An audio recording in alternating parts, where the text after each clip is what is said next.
So good afternoon, good evening, everyone. This is week 12 of medicinal chemistry, which is an NPTEL platform course running on NPTEL platform, and I hope I am audible to all of you. And the course instructor is Professor Harinath Chakrabarti from ISAR Pune, and I am Simran Jha, PMR teaching assistant, and I am a PhD student at IIT Bombay. So this is week 12 of this course. I hope you all have gone through all the 11 videos which I have already uploaded on my YouTube channel. So these are some standing instructions. This is a problem solving session which held every Saturday 5 to 7 p.m. And this is the last lecture for this course. The platform is Google Meet. This is the link for that particular thing. And in case of any network disruption, please wait for a few minutes and do not leave the lecture. And if you have any query related to the previous tutorials or tutorial which I am taking today, you can raise your query in the chat box, or you can raise hand, or you can uh, just unmute your mic and tell me whatever your query is. And slides will be shared with you guys soon, as we have already uploaded these slides on the required link. Please make sure to attend all the tutorials to understand the course better.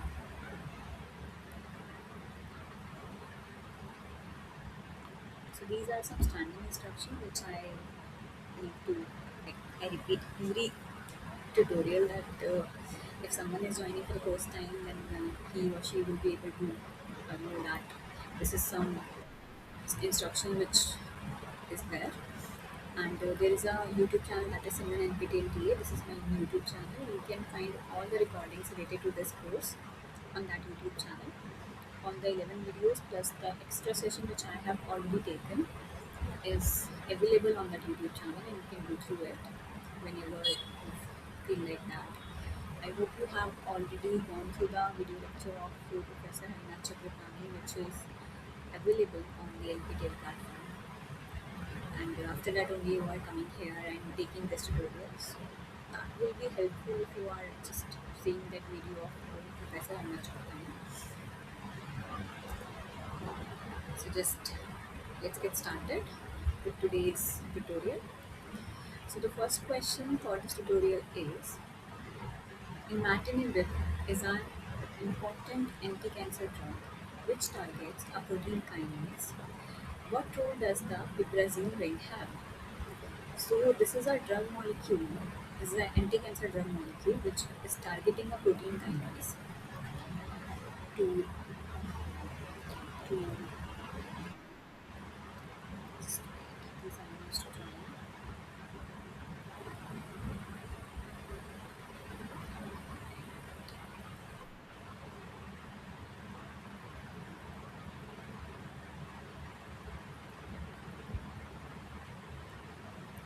So question number one is, imatinib is an important anti-cancer drug which targets a protein kinase.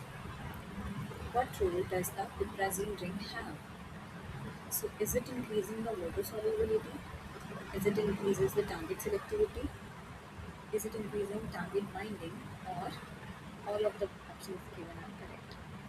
So this is an anti-cancer drug which is targeting a particular protein kinase, and you have to find out what is the role of this piperazine ring.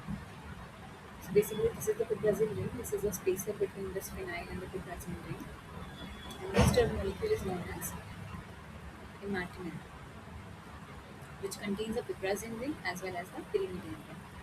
So what do you think will this piperazine ring do? What is the role of this piperazine ring in this drug? Is it increasing the water solubility? Target selectivity is increasing, target binding is increasing, or all of the options are correct. So what do you think? Based on whatever we have discussed till in the 12, 11 lectures, I would say. So what do you think that this ring is beneficial of? Any answers? Anything?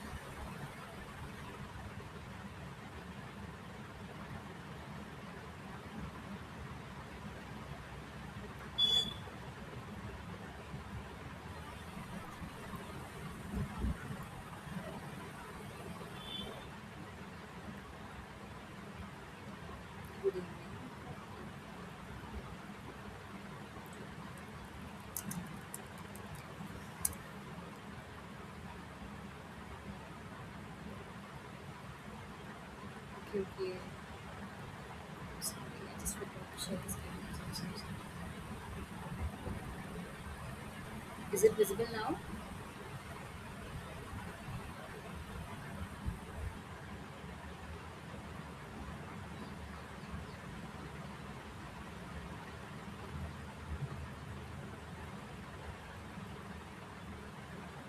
Is my screen visible now?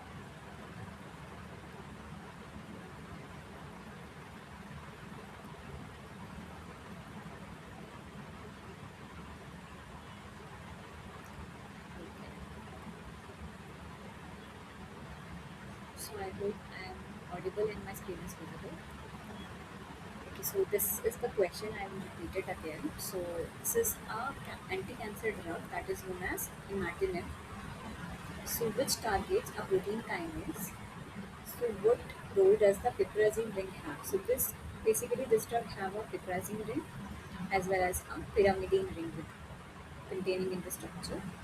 So what do you think the role of piperazine ring is? So this ring, what do you think it will do? Is it increasing the water solubility? Is it increasing the target selectivity? Is it increasing the target binding?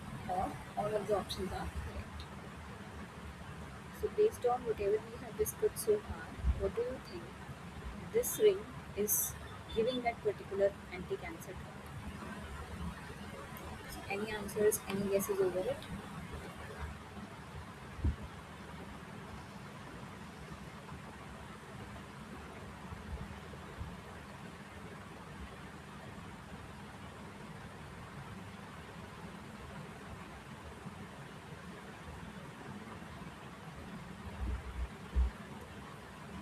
Okay, so right answers are all of the options are correct. So we will be looking at the explanation now. So the piperazine ring in imatinib contributes to several key properties.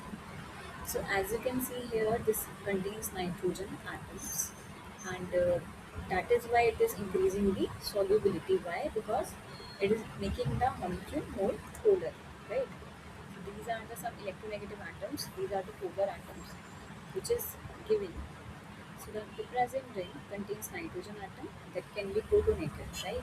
So in acidic medium, as you know that uh, in stomach there is the acidic medium. So basically the stomach pH is acidic. So when it is going into your stomach, this drug, it increases the water solubility. Why? Because in the acidic pH, it is getting protonated. This nitrogen atoms that are present here and there in this piperazine ring. So these two are getting protonated in the acidic pH, making the molecule more hydrophilic and enhancing its aqueous solubility.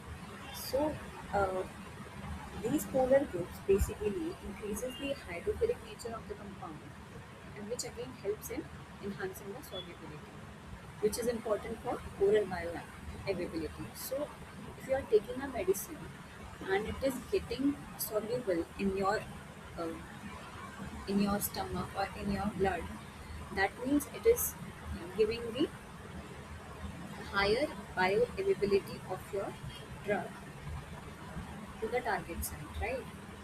So solubility is a very important factor when it comes to the drug molecule. It has to be soluble in your body so that the oral bioavailability is there. Okay. It also increasing the target selectivity. How now it is increasing the target selectivity? So the piperazine moiety interacts with specific residue in ATP binding pocket of BCR-ADL kinase, which contributes to selective inhibition of this oncogenic kinase over others. So basically, this piperazine ring has another mode of action that it interacts with the specific residues of ATP binding pocket, and that is how it is giving you the inhibition of protein kinase over others, right? Increasing the target binding, how? So the structural flexibility and positioning of the piperazine ring enhance the binding affinity by allowing optimal interaction with the kinase active site. So as you can see, this is a group that can interact with the polar functional group. So that is how they are increasing the target binding by interacting by interacting with the kinase active site. So piperazine ring is a multitasker in imatinib design, which is crucial for solubility, selectivity, and binding. So these are the role which is played by piperazine ring in that anti-cancer drug. So that is how it is making that particular ring very much important for the activity. So is this much clear to all of you why this is giving solubility, selectivity, and binding, target binding to that particular anti-cancer drug? Any doubts on this?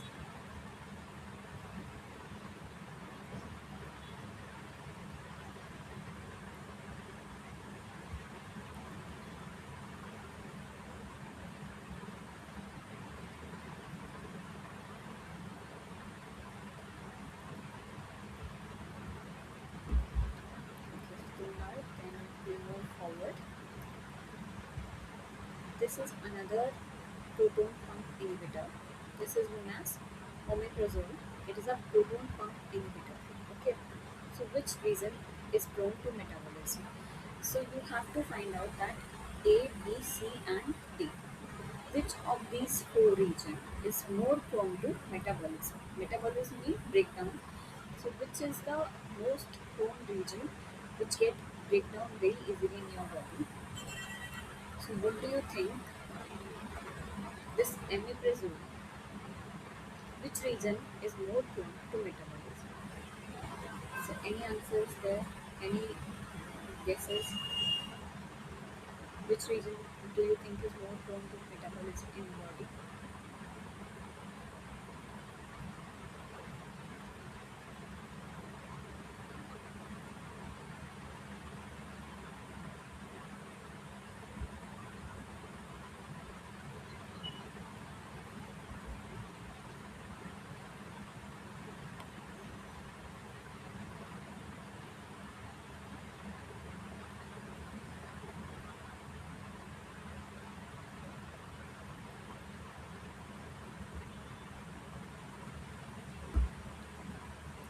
Okay, so the right answer is A. That is this methyl. So region A is the methyl group attached to pyridine ring. So as you can see here, this is the methyl which is attached to the pyridine ring. So this part of the molecule undergoes extensive metabolism by cytochrome P450 enzyme, particularly CYP2C19. So the cytochrome enzyme actually, what it will do, it will extensively metabolize this methyl group in the pyrimidine ring, because the nitrogen lone pair can move here and it is delocalized in the system, right? So this methyl group is undergoing metabolism by CYP enzymes. So omeprazole is mainly metabolized in liver by CYP2C19 and CYP3A4. So this is the proton pump inhibitor which is metabolized in liver. So the key phase 1 metabolic pathway includes, so how it is now getting metabolized, you will see here. So hydroxylation at methyl group on the pyrimidine ring. So first of all, what happens, there is a hydroxylation, addition of hydroxyl group which happens at the methyl group on the pyridine ring, region A. So basically here there will be a hydroxylation which would happen at this stage. Then O-demethylation of methoxy group. So how it is getting metabolized? First of all, so this particular molecule is metabolized in certain way. So what is the pathway? First of all, there would be a hydroxylation which happens at this methyl group. So first of all, this portion is getting metabolized. Then what happens? O-demethylation of methoxy group. So next, O-demethylation will happen of this methoxy group. So now second prone region of this molecule will be this B region. So it will get demethylated. Then what happens? Sulfoxidation of the sulfoxide group to form omeprazole sulfone. Then this sulfoxide group will get sulfoxidation will happen at this sulfoxide group. So that is how the C region will come into picture. Although the benzylic methyl is very active, region A is more electron rich due to aromatic pyridine ring, and it's a prime site for CYP2C19 catalyzed hydroxylation. So because of the pyridine ring, as you know that, it will donate into the ring and it will make this ring more electron rich. That is why, as it is prone to here, this actually increases the metabolism of the region A by CYP enzyme.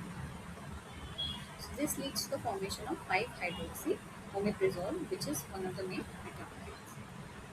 So this the hydroxylation at position 5 of the pyridine ring is a well-established major metabolic route. So that is how this region A is first of all more prone to metabolism. So this will metabolize fast, then this region will get metabolized, and then the sulfoxide region will get metabolized. So this is how you will see that this drug molecule is metabolized in liver by CYP enzymes. So that is why the correct answer is region A, which is very much prone to the metabolism. So any doubt in this question? Anything which is not clear?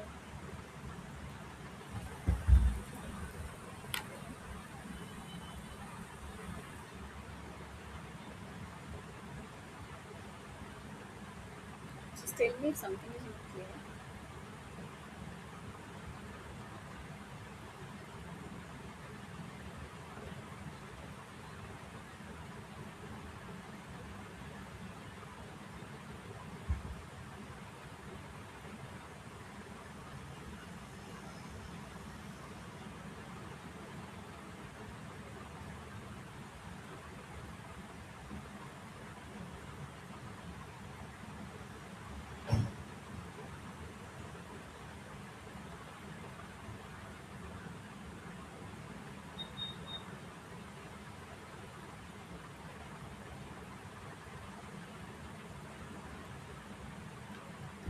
Okay, so if everything is clear,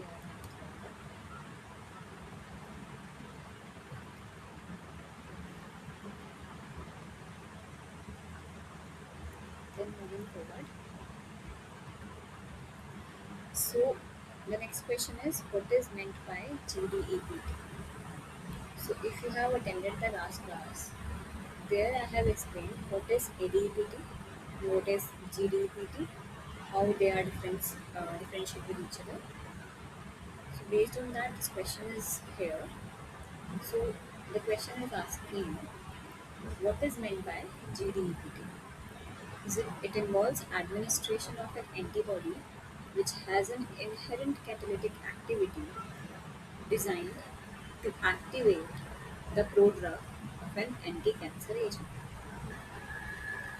Second is, it involves the administration of an antibody linked to an anti-cancer drug. It involves administration of an antibody linked to an enzyme such that enzyme activates a prodrug. Or is it option number 4? It involves the delivery of a gene into a cancer cell such that gene codes for an enzyme which can then activate the prodrug of an anti-cancer drug. So what do you think in between these four is the correct answer? So this GDEPT we have discussed in last class. So anyone with option 4. Okay, right. So the correct answer is option 4. So it involves, as the name suggests, this is the gene. It is the therapy which involves the delivery of a gene into a cancer cell such that the gene codes for an enzyme which can then activate the prodrug of an anti-cancer drug. So this is a brief overview of this GDEPT. So which this slides we have already discussed. Just taking it here so that you can connect what is this particular thing. So gene directed enzyme prodrug therapy. This stands for GDEPT, right? So it is a gene therapy approach that delivers a prodrug activating enzyme specifically to cancer cells via genetic modification.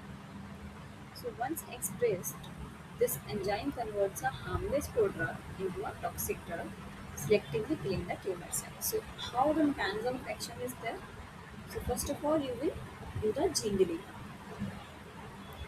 A gene encoding an enzyme capable of activating a prodrug is delivered into the tumor cell. So first of all, you will deliver gene which is capable of activating a prodrug, and you will deliver it selectively to the tumor cell using a viral or non-viral vector. Second is enzyme expression. So now tumor cell express the enzyme after successful gene transduction.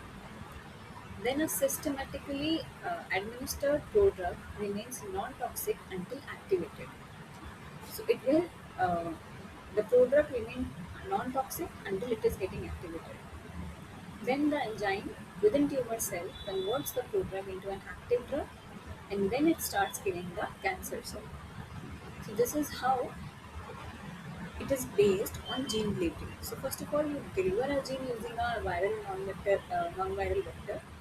Then it is getting gene transduction which is happening, and then the prodrug which was previously non-inactive basically, the enzyme will activate that prodrug into the active drug which starts killing the cancer cells. So this is how the mechanism of action of that particular GDP therapy is.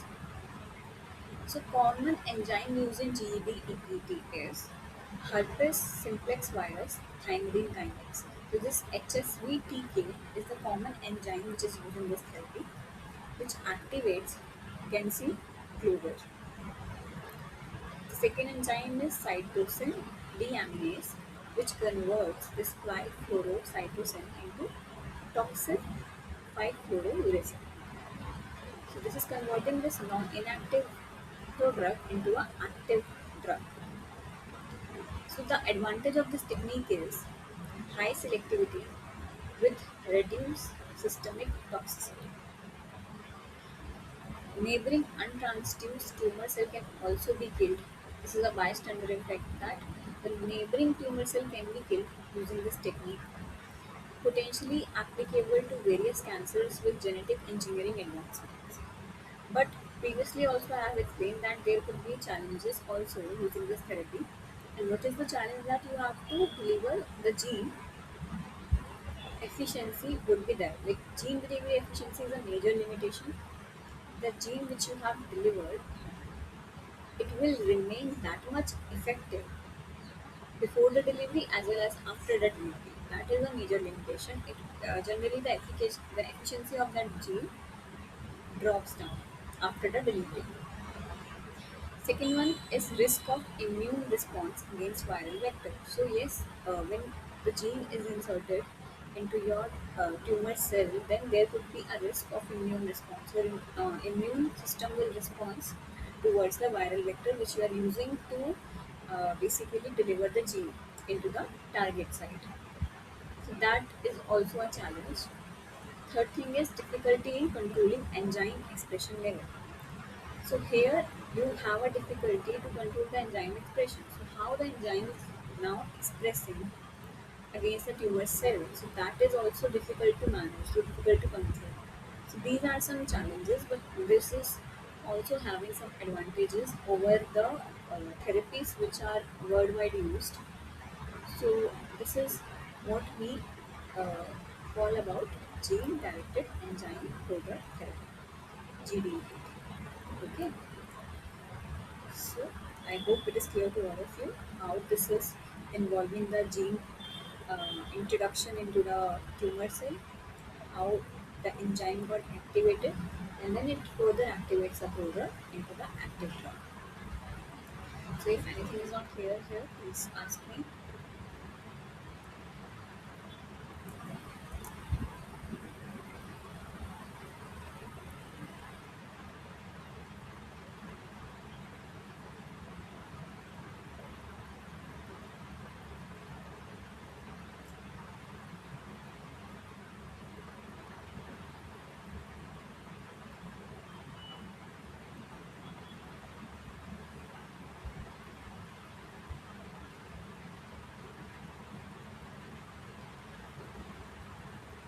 So, if it is clear, then moving forward to the next question. So, steroid hormones combine with intracellular receptor to form structures that control the expression of genes. What are these structures called? So, the question is asking the steroid hormones combine with the intracellular receptor which form certain kind of structures that control your gene expression. What are these structures called? Nuclear translation factors, nuclear transcription factors, nuclear replication factors, or nuclear reproduction factors. So, what do you think will form when your steroid hormone will combine with intracellular receptor of your body? And the structure is actually controlling the expression of genes.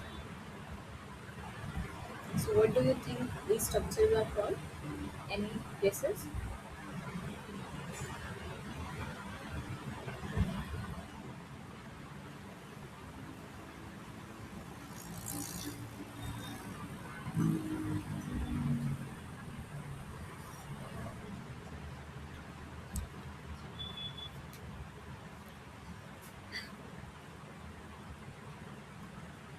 Okay, so the correct answer is nuclear transcription factors.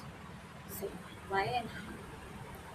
So, steroid hormones like estrogen, testosterone, cortisol, and other are lipophilic, right? They are fat soluble. We have already talked about steroid hormones that it is lipophilic in nature, which allows them to diffuse through the cell membrane. Yes, because cell membrane, the phospholipid bilayer, that is made up of polar head groups and fatty acid chains inside the cell membrane, right? So whatever, if the molecule is lipophilic enough, then it will cross your cell membrane very easily, right? Instead of that hydrophilic groups. So if your steroid hormones are lipophilic, it will allows the diffusion through the cell membrane. Secondly, it will bind to specific intracellular receptor located in the cytoplasm or nucleus. So after crossing the cell membrane, these steroid hormones will bind with the intracellular receptor that is located into the cytoplasm. So we have already discussed that the phospholipid bilayer has some receptors in, outside the cell membrane and inside the cytoplasm also you have some kind of intracellular receptor. That is there. That is why they are intracellular.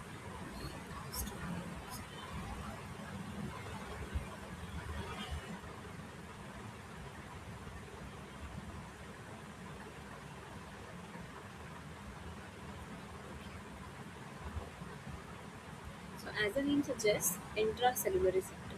That means the receptors are present inside the cell, inside the cytoplasm, cell cytoplasm, basically, or nucleus. So, these steroid hormones, when they diffuse the cell membrane, it will bind to specific intracellular receptor inside the cytoplasm, and this hormone receptor complex then enters the nucleus.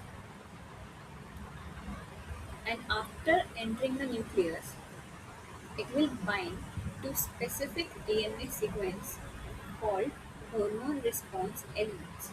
So after binding after entering the nucleus, it will bind to specific DNA sequences, and this binding now activates the transcription of target genes. So this is how the transcription is activating or repress. So what are the transcription factors now? So the transcription factors are the protein that control the rate of transcription of genetic information from DNA to mRNA. So how the transcription happens? It is the protein that are basically controlling the rate of genetic information transferring from DNA to mRNA. So when the steroid hormone receptor complex regulate the gene expression this way, they function as transcription factors, specifically known as nuclear transcription factors. So why nuclear? Because the steroid hormones is diffusing in the cell membrane, and after interacting with the intracellular receptor, they are going into the nucleus of the cell for binding to specific DNA sequence. That is why there are nuclear transcription factors. Transcription factors, why? Because these are some proteins that are passing on the genetic information from DNA to mRNA. Okay. So when the steroid hormone receptor complex regulates the gene expression, they function as transcription factors, that is nuclear transcription factors. Right? Why other things are not correct? The option was nuclear translation factors. So translation happens in the cytoplasm, not in the nucleus. So translation is the technique which is happening in the cytoplasm but not in the nucleus. But your gene expression that is regulated by the DNA modification that is present in nucleus. So if something has to control your gene expression, as the question hinted, so if something has to control your gene expression, it has to go to the nucleus rather than being in the cytoplasm. Okay. So translation is happening in the cytoplasm. That is why the nuclear translation factor, that is not the correct thing to mention. Now the third one was the nuclear replication factor. So these are involved in the DNA replication, not in the gene expression. So as the name suggests, replication. So replication means that DNA is forming another DNA, right? So another formation of another parallel DNA is the replication process. So this is DNA replication and not the gene expression. So if you are talking about controlling the gene expression, that would not be nuclear replication factor because it is controlling, it is involved in DNA replication rather than the gene expression. Okay. And last one was the nuclear reproduction factors. So not a standard biological term. It doesn't relate to gene regulation. There is no term that is related to this nuclear reproduction factor. It doesn't regulate the gene expression. Okay. So in summary, what you are getting from this question is that steroid hormone and receptor complex act as a nuclear transcription factor. How? By binding to DNA and regulating the gene expression. So this is a central mechanism in how hormones influence growth, metabolism, reproduction and more. So if you have any steroid hormone that is binding to the intracellular receptors and is actually controlling the gene expression, that means the complex has to be what? Nuclear transcription factor rather than the other options. So that has to be this because that is why they are controlling the gene expression by binding to the DNA. Okay. So anything which is not clear in this question, I hope you got the answer why the other options are not correct and the correct one is the nuclear transcription factors. So anything which is not clear so far?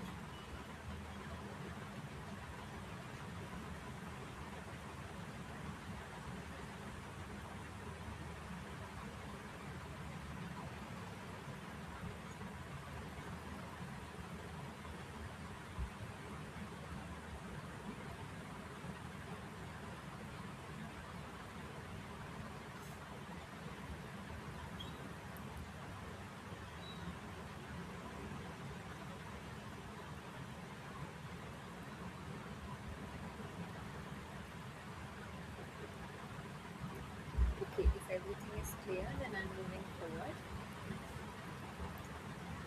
So coming to the question number 5. So the following structure belongs to a group of compounds obtained from the African bush willow and shows a promising anti-cancer agent. So which of the following statement is untrue? Basically, which of the following statement is false? So the above structure is being tested as a phosphate prodrug in cancer chemotherapy. It prevents angiogenesis. The cis and trans isomers are equally effective. It bears a structural similarity to colchicine. This colchicine is another anti-cancer agent.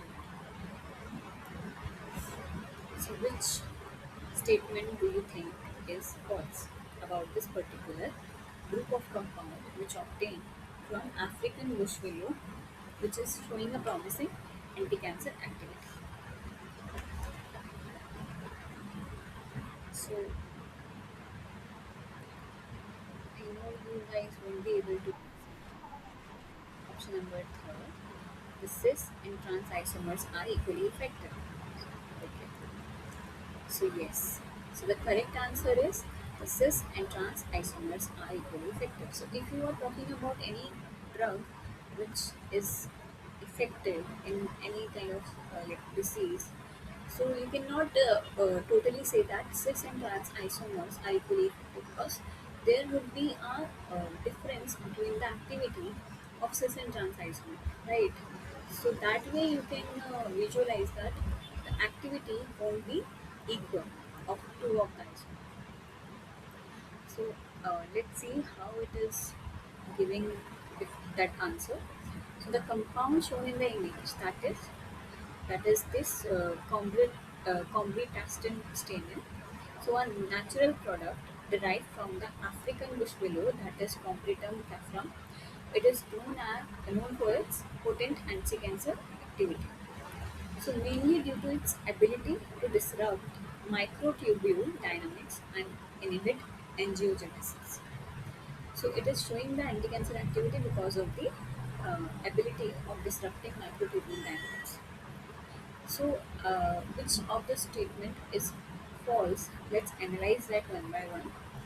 So the above structure is being tested as a phosphate prodrug in cancer chemotherapy.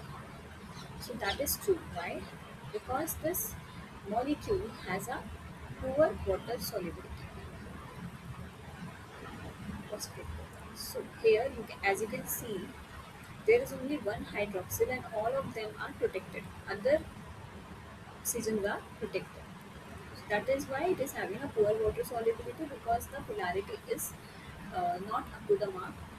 To enhance its solubility and bioavailability, a phosphate derived called this combretastatin A4 phosphate has been developed. So basically, to enhance the solubility and bioavailability, there is a phosphate derivative which has been developed, and this prodrug, is converting to active form in vivo. In vivo means in the body, as in the clinical trials for cancer therapy. So the above statement is correct because above structure is being tested as a phosphate product in cancer chemotherapy. So basically, due to the poor water solubility, there is an enhancement which has been made to ensure the solubility as well as bioavailability. So see, if one drug is soluble, then only it is available for your body to act as a particular target site, right? So the bioavailability depends on the solubility of that particular drug. If you are taking it orally, the bioavailability is not 100%, it is getting reduced. So to ensure the solubility and some kind of bioavailability, the phosphate derivative comes into picture and it is developed. So that is a prodrug which becomes active in inside the body and it is clinically trials for cancer therapy. That is why this statement is correct. So the next statement is it prevents angiogenesis. So as we have already seen that it is a ability of this particular drug to disrupt the microtubule and inhibit the angiogenesis. So the CA4, this CA4, that is an active form of this particular phosphate derivative of this drug, selectively targets and disrupts the cytoskeleton of endothelial cell in tumor vasculature. This leads to vascular shutdown and inhibition of angiogenesis, cutting off blood supply to tumors. So this is basically cutting the blood supply to tumor cells, and that is how they are uh, reducing the multiplication of the tumor cell. They are leading the uh, basically dying of the tumor cell is because of the cutting of the blood supply. It is not getting the blood supply, and that is how the vascular shutdown and inhibition of angiogenesis happens. So the third one was the cis and trans isomers are equally effective. So that is false. Why? Because only the cis isomer of this particular drug is biologically active, and the trans isomer is significantly less active or inactive because it cannot bind effectively to Volcanic binding site on tubule. So the binding site which was this particular thing, the trans isomer is not effective in binding with that thing, maybe due to the structural orientation, and the cis isomer is the only isomer which is biologically active. So that is why this statement is false, that these two are the equally effective isomer. When you come to the fourth option, that is, it bears a structural similarity to colchicine, a CA4 and colchicine both bind to the same site on tubulin. So these two are binding to the same site of the tubulin. Both disrupt the microtubule polymerization, which is crucial for the cell division. So that is a method which is very much important in the cell division. So tumor cell multiply each other by microtubule polymerization. So what these drug will do, it will act on that particular microtubule polymerization. It will stop that, and that is how they will stop the multiplication of the tumor cells. So although their structures differ, they share a pharmacophore, that is trimethoxyaryl group, that aligns in the binding pocket. So this trimethoxyaryl group, this is a trimethoxyaryl group, which is the pharmacophore which is aligning in the binding pocket. So basically, the tubule which is having the binding pocket may be having some kind of groups that is complementary with the trimethoxyaryl group that will react with each other, giving it a more effective binding. So it bears a structural similarity with this particular colchicine. That is also true because they are binding on the same site of tubule. Same site means that they should be having some kind of similar functional group in order to effectively bind to the tubule. That is how they are similar in structure. So because only the cis isomer is biologically active, the trans isomer lacks anti-cancer activity due to poor tubulin binding. Because of the alignment that is changing in the trans isomer, that is how it is not, the trimethoxyaryl group is not available for binding into the tubulin pocket, which is why the trans isomer is not active and the cis isomer is the only active isomer. So I hope it is clear to all of you why this third statement is false and the other statements are true for this compound. So any doubt, anything in this question, anything which is not clear? Sorry?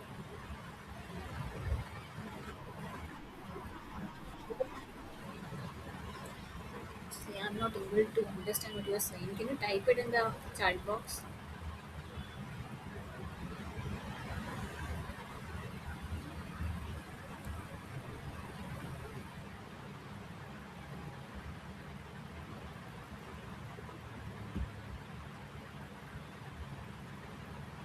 Please. It's not able. So let me just stop it and then I'll try again sharing it.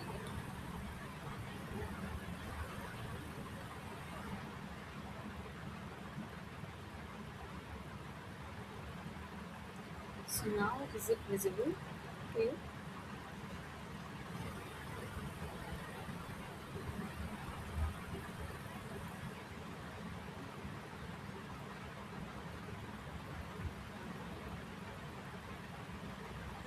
Is it visible now?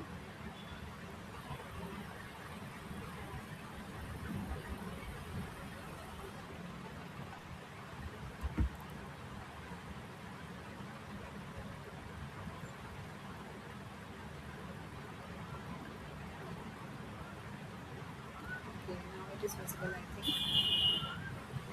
Okay,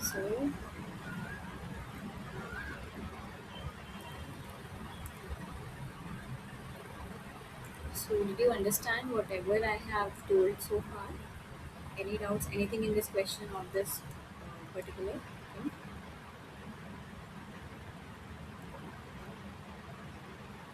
Anything which is not clear?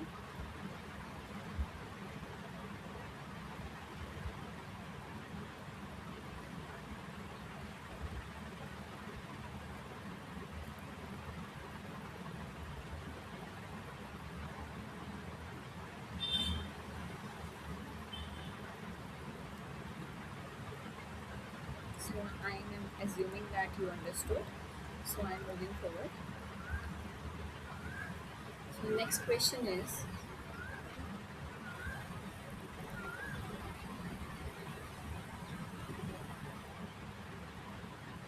Jota, is my screen visible to you?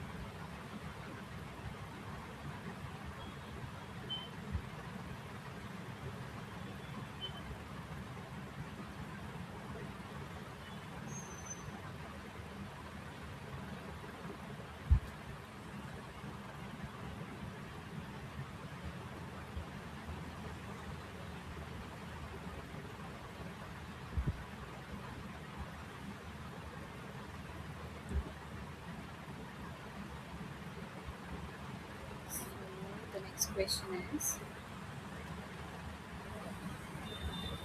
atropine has been used to decrease gastrointestinal motility and to counteract anticholinesterase poisoning. So this is atropine. Structure 1 was developed from atropine. Which drug design strategy has been used principally in this case? Simplification, rigidification, extension, substituent variation. So the question is asking, atropine has been used to decrease the gastrointestinal motility, right? So this is the atropine drug which is used to decrease the gastrointestinal motility and to counteract the anticholinesterase poisoning. This is the structure 1 and which has been developed from, from atropine. So what do you think this drug design strategy is using principally? So which drug design strategy has been used principally in this case? Is it the simplification? Is it the rigidification? Is it the extension? Is it substituent variation? So which one of the four do you think is the drug design strategy that has been used in this case?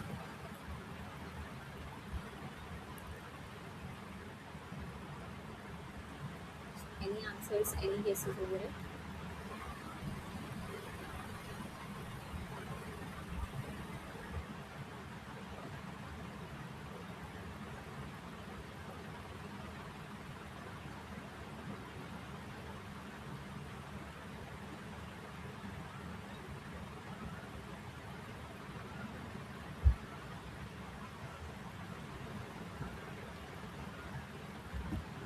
So the right answer is simplification.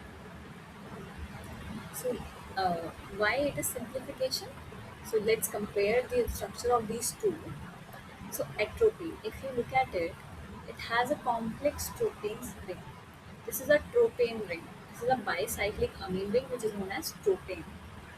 So atropine has a tropane ring which is very complex and it is connected via an ester linkage to a phenyl ring substituted acetic acid.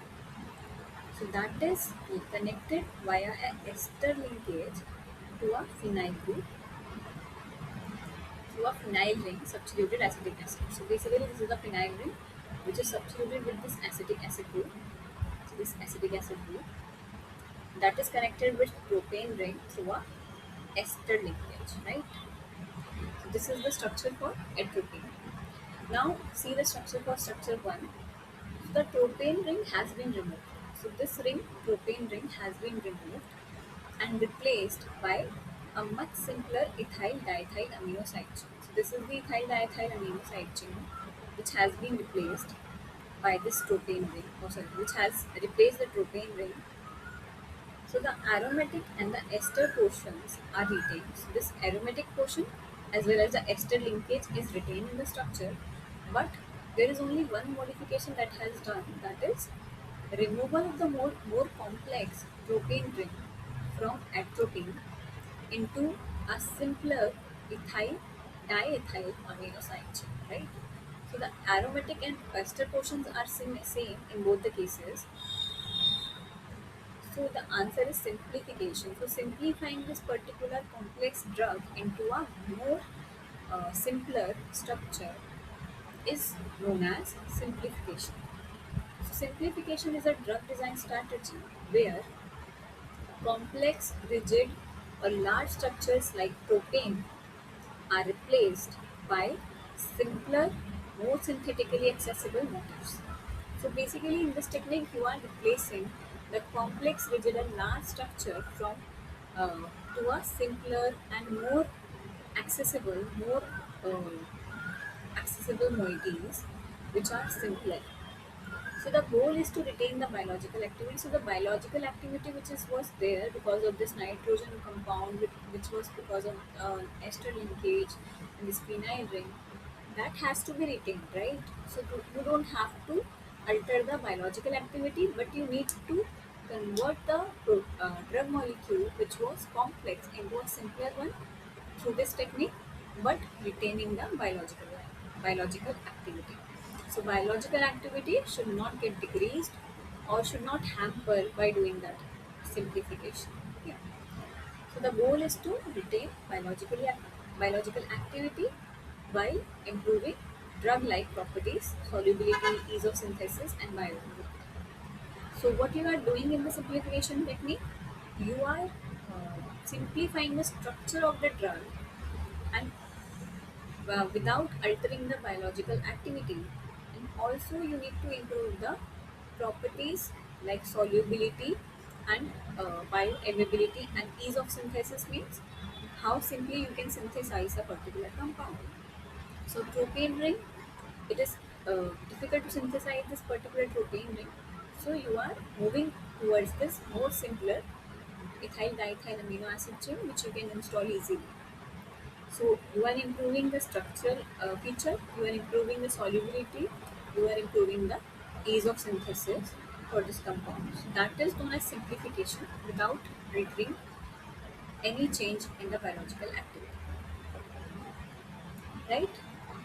So in this case, the rigid propane ring is replaced by a linear chain with a tertiary amine, simplifying the structure significantly, and this maintains key functional groups, that is basic amine, ester group, phenyl ring, that are likely involved in the receptor binding.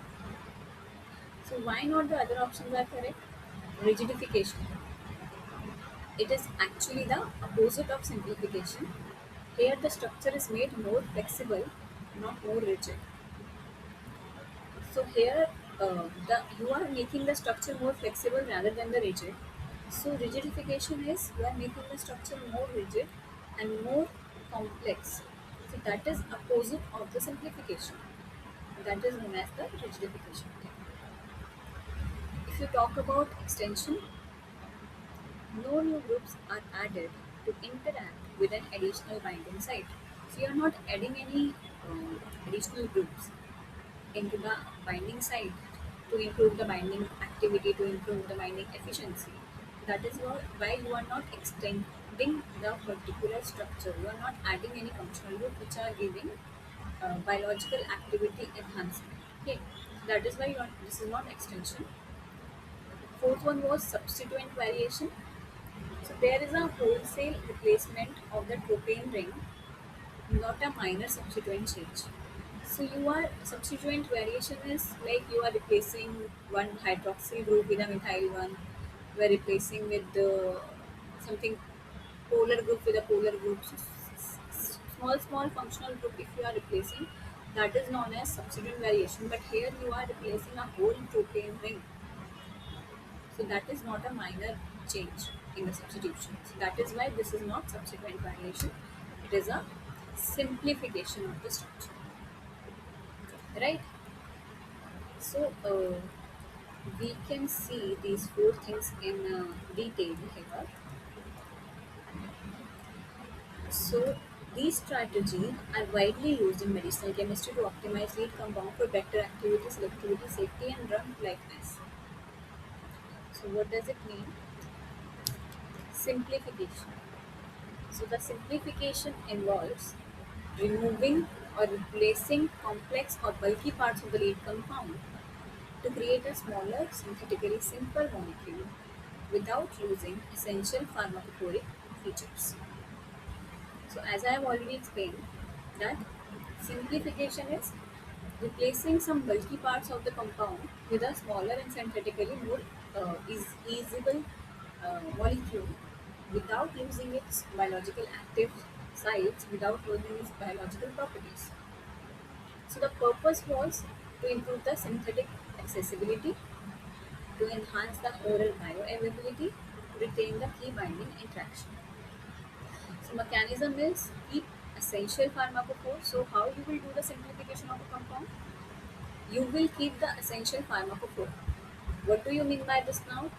So you will keep the part that is important for the binding purpose, that is important for the biological activity, that is known as pharmacophore basically, and discard the non-essential ring of stereocenter. So you will keep the thing that is very essential for the biological activity, but you will discard those non-essential centers that is not playing any role in the biological activity, that is not a pharmacophore. So for example, this atropine, if you are taking this compound from your question, the tropane ring is replaced by the linear chain with a tertiary amine. Activity retained via preserved ester and phenyl group. So activity is because of that ester linkage as well as the phenyl group. So if you are replacing tropane with a more simpler compound, uh, it is not decreasing the biological activity of that compound, right? So this is known as simplification. So is it clear to all of you so far what is simplification technique? If it is clear, then only we can move forward and see what is rigidification, extension, and all those things which the question has asked. Is it clear this much? Okay. So if it is clear, then moving forward. So the next technique was extension, right? So as the name suggests, this extension is adding a new functional group or chain to the lead compound to allow interaction with the additional binding site. So now you are adding new functional group in the lead compound, which is making your binding site interaction better. So now you will introduce those functional group in the lead compound, which is essential for the target site binding. So that way you will increase the binding interaction. You will make the lead compound more prone for binding to the receptor. So what it will do, it will enhance the binding affinity by engaging more to the target site. It increase the selectivity or functional activity. So how it will be done? So mechanism is that you will add a substituent to a position that can reach a previously unused region of the binding pocket. So we will add a substituent at the position that can reach the binding pocket of the region. Only then it will enhance the binding affinity. If the functional group is reaching to the binding pocket, then only it will incorporate in the binding affinity. For example, if you add a alkyl chain with the amide group to an known ligand to reach a hydrophobic pocket in an enzyme site. So what do you mean by this? That if you are adding an alkyl chain with a amide group, now you are adding a amide group to a known ligand to reach a hydrophobic pocket. So if you are adding alkyl chain with a amide group to hydrophobic pocket, hydrophobic means that is lipophilic, right? So it will attract the known polar group, that is the alkyne chain. So if you are approaching that alkyne chain to the enzyme active site, which is hydrophobic, that way you are increasing the binding affinity of enzyme active site and your lead compound. So that is how you are extending the additional binding site interactions, right? So that method is known as extension. So when you talk about the substituent variation, so this is involves the modifying existing substituent in a lead compound to study how different chemical group affect selectivity and pharmacokinetics. So you are just varying a substituent. The purpose is to establish structure-activity relationship to improve the potency, selectivity, and solubilities. For example, how you will do it? Exchange substituent systematically. If you have chloro, you will replace it to fluoro. You can replace it to hydroxy, you can replace it to methyl to access their impact. So now after changing the substituent, you will do the structure activity relationship, uh, how the substituent affect the binding affinity of that particular thing to the target site. For example, replacing a methyl group with a fluoro group to improve the metabolic stability. So now the replacing methyl group with a fluoro group increase your metabolic stability. So when you talk about this rigidification, which is also known as cyclization, so it involves converting a flexible change into a cyclic structure to reduce the conformational freedom and lock the molecule into a bioactive conformation. So this is how you will lock the conformational freedom of that molecule. You will convert into a more cyclic structure. So you are converting a flexible chain into a rigid structure. So purpose is to improve the receptor binding affinity, to reduce the entropy loss upon binding, improve the metabolic stability. So how you will do it? You introduce a ring system to restrict the conformational flexibility. So now you will remove a flexible side chain and you will put a rigid cyclic system there. For example, the linear peptide, cyclic peptide to improve binding and resistant to proteases. So now you will replace the linear peptide chain with a cyclic peptide chain to improve the binding effect. So this is a summary what you do and what you do it, why you do it. So if you are removing the complex parts, you are improving the synthesis and solubility. If you are adding new chains, you are exploring the extra binding space. If you are changing the small molecule, you are studying the structure activity relationship. And for rigidification, if you are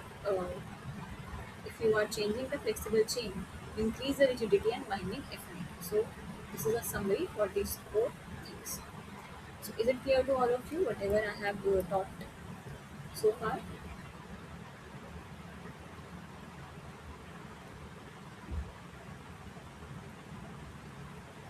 So if everything is clear, then I'm stopping here for today. So you'll get this slide soon, and the video lecture will be uploaded on the YouTube channel. You can see that also. So thank you so much for listening. Thank you so much for attending the lecture. So this is the last lecture, so we will not be meeting on Saturday now. So thank you so much for attending all the 12 lectures of this medicinal chemistry course. Thank you so much. Now you can. Thank you so much.